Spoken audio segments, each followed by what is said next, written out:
Olá, você já ouviu expressões, ouviu manchetes do tipo "essa foi a pior seca dos últimos 40 anos"? Ou então, "a temperatura neste verão foi a mais elevada dos últimos 30 anos"? Nós não podemos, a partir dessas expressões, fazermos uma análise pessimista ou alarmista do tipo fim de mundo. Mas é claro que é importante para o ser humano, para toda a humanidade, começar a se preocupar com questões ambientais. Nós deixamos para essa nossa última aula do nosso curso a análise sobre problemas do meio ambiente. A humanidade tem se preocupado em parte com essas questões, realizando conferências que tratam dos problemas ambientais. Acompanhe comigo o nosso primeiro quadro para analisarmos algumas dessas conferências.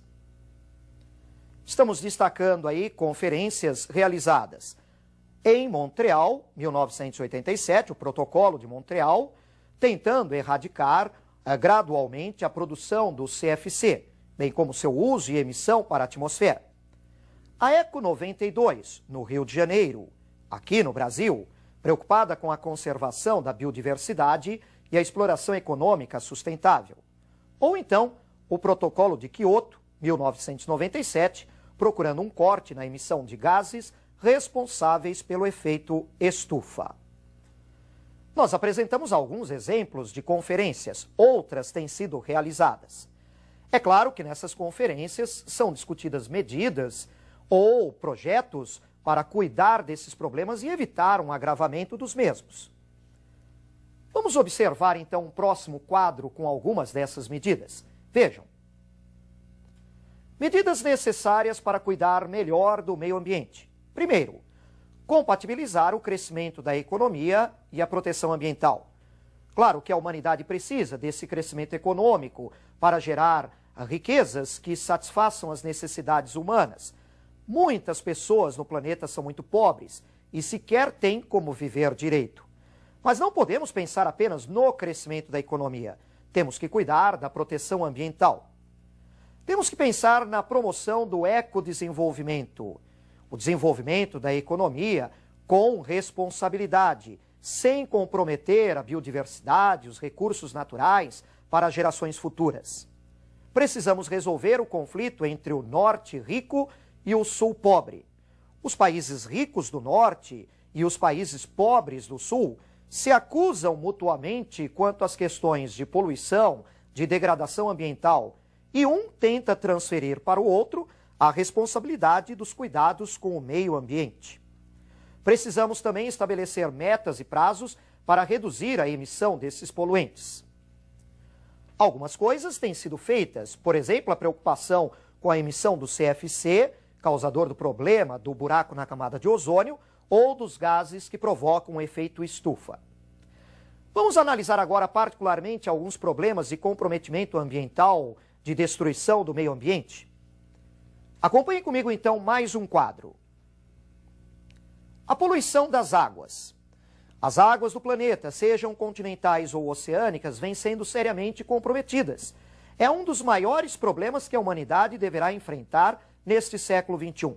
Poluição pela emissão de esgotos diretamente em rios, represas, os vazamentos de petróleo que preocupam muito, o despejo de lixo em locais inadequados, o uso indiscriminado de agrotóxicos ou o de mercúrio nos garimpos, produtos químicos que acabam contaminando as fontes de água. Não são apenas as águas do planeta que vêm sendo contaminadas ou prejudicadas. Temos outros exemplos para analisar. Siga comigo, então, em mais um quadro. Agora nós estamos observando o comprometimento dos solos, também fundamentais para o ser humano, para a prática da agricultura. Os solos vêm sendo sistematicamente contaminados pelo uso indiscriminado dos agrotóxicos, pelo uso do mercúrio nos garimpos, pelo depósito de lixo também em locais inadequados. E um problema muito grande em vários locais no planeta é o problema da desertificação. O uso de técnicas agrícolas inadequadas tem comprometido solos, desmatamento excessivo. Isso tem provocado não só a erosão dos solos, a perda destes solos, como a desertificação em muitos locais. Nós já vimos isso, inclusive, no continente africano. Agora, Me acompanhe em mais um quadro. A poluição do ar. A atmosfera do planeta vem sendo poluída de diversas maneiras. Queimadas em florestas ou na agricultura, a emissão de poluentes pela queima de combustíveis fósseis, por indústrias, por veículos. Isso nos tem trazido problemas sérios, como as chuvas ácidas nas grandes áreas urbanas e industriais, o problema da inversão térmica, que afeta, por exemplo, a Grande São Paulo no período entre outono e inverno, o efeito estufa e o buraco na camada de ozônio, que são problemas de alcance mundial. O efeito estufa e o buraco na camada de ozônio merecem um cuidado especial, porque podem trazer à humanidade sérios prejuízos e talvez até comprometer a própria sobrevivência de muitas espécies, incluindo o ser humano, no futuro, caso esses problemas se agravem muito. Agora nós vamos analisar mais algumas questões ambientais através de alguns mapas. Vamos ao primeiro mapa em relação a problemas no Brasil. Nós vamos analisar o comprometimento de vários ecossistemas brasileiros. O ecossistema amazônico, apesar de uma grande repercussão internacional, não é dos ecossistemas mais alterados do Brasil. Temos 15% de alteração, provocados, por exemplo, pelo desmatamento, por queimadas, erosão do solo. Observamos também nesse mapa a alteração da Caatinga. O ecossistema da Caatinga já foi muito alterado por séculos de ocupação pela agropecuária. Na sequência do mapa, nós vamos observar mais ecossistemas brasileiros. Agora nós podemos observar mais dois ecossistemas. O ecossistema do Cerrado, no Brasil Central, uma destruição muito rápida, um rápido desaparecimento, principalmente pela expansão da agropecuária. No Pantanal, problemas de assoreamento dos seus rios, contaminações por agrotóxicos e mercúrio e caça e pesca predatórias. Na sequência do mapa, outros ecossistemas do Brasil. Vejam agora os mangues. Os mangues constituem um ecossistema muito prejudicado no litoral pelo processo da urbanização, a poluição por esgotos e vazamentos de petróleo e a exploração predatória de seus recursos. Mais uma vez, observando a sequência do mapa, nós vamos agora conferir o ecossistema da Mata Atlântica, 93% de desmatamento, devido à exploração da própria madeira, à expansão da agricultura, expansão urbana e industrial. Ou então, o ecossistema das araucárias, muito alterado, 98% de desmatamento, com o problema da exploração também da madeira e lembrando que lá há um reflorestamento, só que com espécies não nativas. E finalizando com o Brasil, o ecossistema dos campos, na campanha gaúcha, nos Pampas, a retirada de matas-galerias junto aos rios, com o avanço da agricultura, promovendo problemas de erosão do solo e de desertificação em alguns locais. Agora vamos lembrar de alguns problemas de destruição ambiental no mundo através de mais um mapa. Observe comigo então a próxima tela. Nós podemos conferir neste mapa problemas de escala mundial e de diversos tipos. Por exemplo, o problema da desertificação, que nós já salientamos, inclusive na aula da África, na região do Sahel. O problema do desmatamento em florestas tropicais, incluindo florestas aqui no Brasil. Rotas de navios petroleiros. Nessas rotas, observamos manchas de vazamento de petróleo contaminando os oceanos. Problemas localizados de contaminação radioativa. Na Europa, por exemplo, lembrando da explosão do reator nuclear de Chernobyl. Áreas com águas poluídas em oceanos, como por exemplo ao redor da Europa, o mar Mediterrâneo muito poluído. E o problema das chuvas ácidas nas grandes regiões urbanas e industriais, incluindo aqui o Brasil. Nesse mapa que observamos, pudemos verificar o desmatamento de florestas tropicais. Não só as florestas tropicais são desmatadas. Vamos então observar uma tabela com o percentual de desmatamento em vários continentes. Vejam comigo. Na Ásia, o percentual de desmatamento já atinge 72%. A África vem a seguir com 66%, a Europa e a Federação Russa com 42%, na Oceania 35%. E vejam, apesar de muitos acreditarem o contrário, Na América do Sul e na América do Norte e Central, os percentuais de desmatamento são os menores nesses continentes. E agora, para nós concluirmos a aula, vamos analisar algumas figuras que tratam de alguns problemas ambientais específicos. Acompanhe comigo então na tela a nossa primeira figura.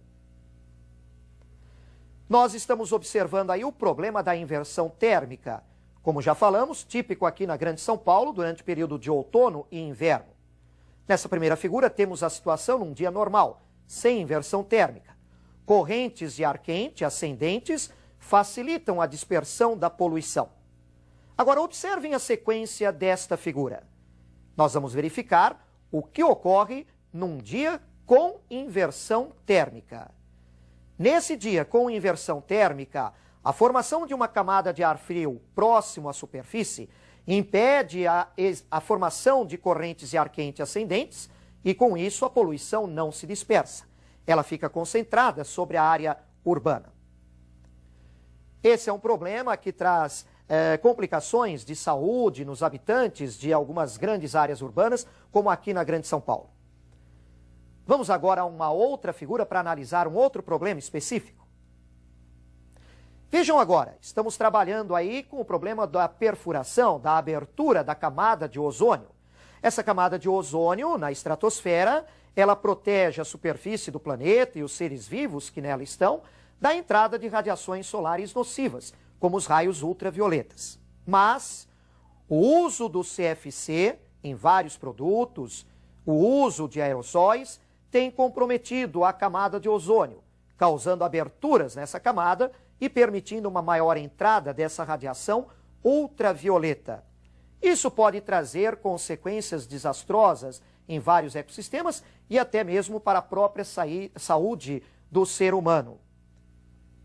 E agora nós vamos analisar um outro problema ambiental também de escala global, o problema do efeito estufa. Você vai acompanhar comigo então a próxima tela com mais um desenho. Observem comigo. Nesse desenho que está mostrando para vocês o problema do efeito estufa, podemos observar que as queimadas em florestas ou na agricultura, a emissão de gases poluentes por veículos, por indústrias, acaba jogando muito material na atmosfera que dificulta a dispersão da radiação solar recebida pela Terra e refletida pela superfície.